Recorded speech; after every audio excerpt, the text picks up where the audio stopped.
बिस्मिल्लाहिर्रहमानिर्रहीम। अज़ीज़ान ग्रामी,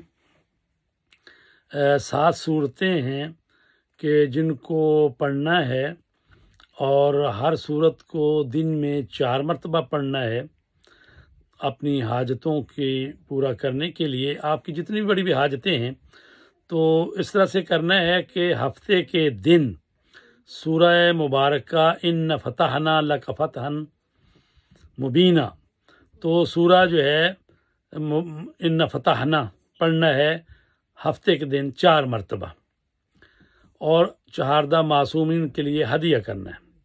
उसके बाद इतवार के दिन आपने सूरह मुबारका यासीन पढ़ना है। कुरान मजीद में 36वां सूरा है सूरह यासीन, उसको 4 मरतबा पढ़ना है और 14 मासूमों को हदिया करना है।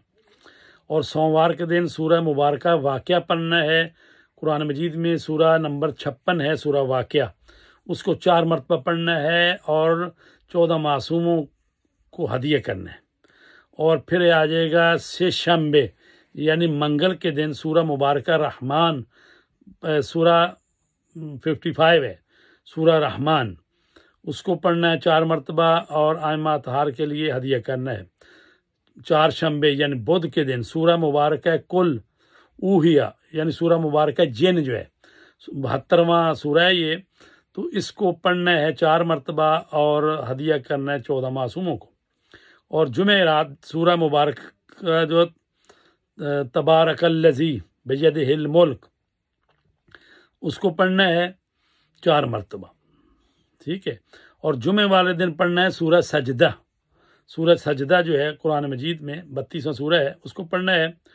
तो जब आप ये 7 दिन ये जो 7 सूरे हमने बताए हैं हर एक को 4-4 मरतबा पढ़ के 14 मासूमों के लिए हदिया करेंगे तो फिर अपनी जो हाजत है वो 7 वो भी हर रोज़ जो है वो अल्लाह तबारक ताला से मांगते रहें कि अल्लाह तबारक ताला कुरान मजीद जो पढ़ा गया वो और इन मासूम हस्तियों की नज़र किया गया है और उन मासूम हस्तियों के सदक़े में अल्लाह तबारक ताला आपकी हाजत को पूरा फरमाएगा इंशाअल्लाह।